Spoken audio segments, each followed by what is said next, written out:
may word na beautification. Kasi mayroon na nagsasabi, hindi, magpapalagay talaga ako kasi alam mo kung bakit. That is a status symbol. Pag ikaw daw ay may brace. I don't know, attorney, kung narinig mo na yon. Totoo naman, di ba, attorney Doc? Yes. Paano ka, kung sa isang pobreng oo. tao, di ba po, paano ka makakapagpagkabit niyan? Hindi ma-afford. Napakamahal. Hindi Correct. nila ma-afford. Correct, Diba? correct. So, status symbol daw yan. Kahit na hindi naman kailangan i-brace. Binibrace na ibang mga, I don't know kung licensed ano yon, dentist. Alam mo kung yung binabanggit ni Doktora. Kasi, status symbol. Ano po yun? Doktora, Nako. pwede ba yung ganoon? Ayan. Ayan, thank you, Attorney Dot. Yes po, marami nga po isang reason na nung unang-una po na nag-discover ang pagkakaroon ng braces, napakamahal po nito. Talaga namang yung mayayaman lang nakapagpapakabit po nito, no? Pero, nung ngayon pong panahon po na ito, mas mura na po, malaki na po ang kinamura ng pagkakabit ng braces o pagkakaroon ng braces. Kaya naman po, mas affordable po siya. At meron na rin pong mga options of kung paano magbabayad. Hindi na lang po ito one time, may installment na rin po ito na monthly binabayaran every time nagpapa-adjust ang pasyente. Kaya masasabi ko po na hindi na rin po siya ganun kamahal. Affordable na po siya sa maraming nangangailangan nito. Kaya po, really, as much as possible na maiiwasan ang mga do-it-yourself kasi napakalaki po ng dangers nito. Mas maganda po na kumonsulta sa tamang dentista para ma-check at pwede mo naman pong sabihin kung meron kang problema sa finances, eto lang yung budget na kaya mo.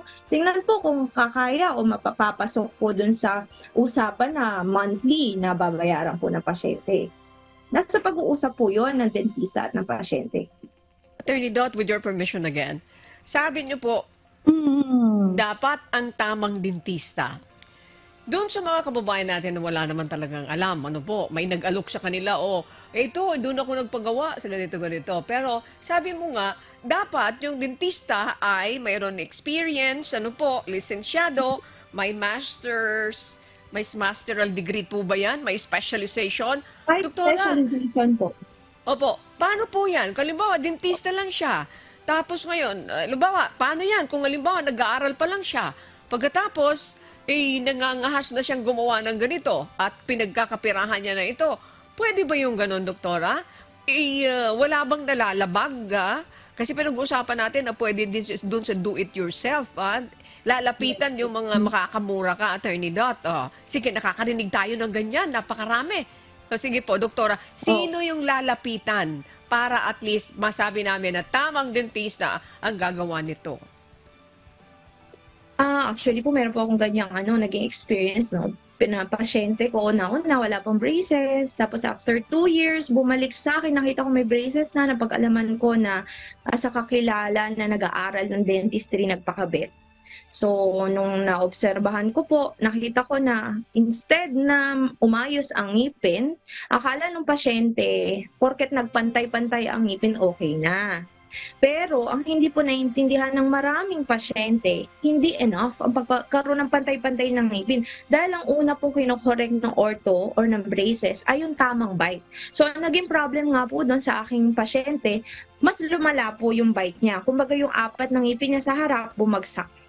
Na yung sobra yung pagkapantay-pantay, bumagsak po siya, naging deep bite ang pasyente. So sabi niyo po kanina kung wala bang nalalabag, actually meron po. Meron pong law ang ating ang Pilipinas Republic Act 9484 with regards illegal practitioners. So anong nangyayari? Para po sa mga nagkakabit ng braces na hindi naman dapat nagkakabit dahil hindi naman po nag-aral, no? Walang proper training about it.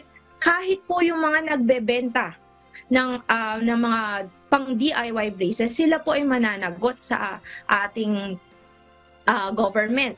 Pwede pong magmulta ng 200 to 500,000 at 2 to 5 years na pagkakakulong. So, para po doon sa mga nagiging biktima ng mga itong DIY braces po, instead na makamura, so lalo pa po actually sila napapamahal dahil lumalala po yung case ng ngipin po nila.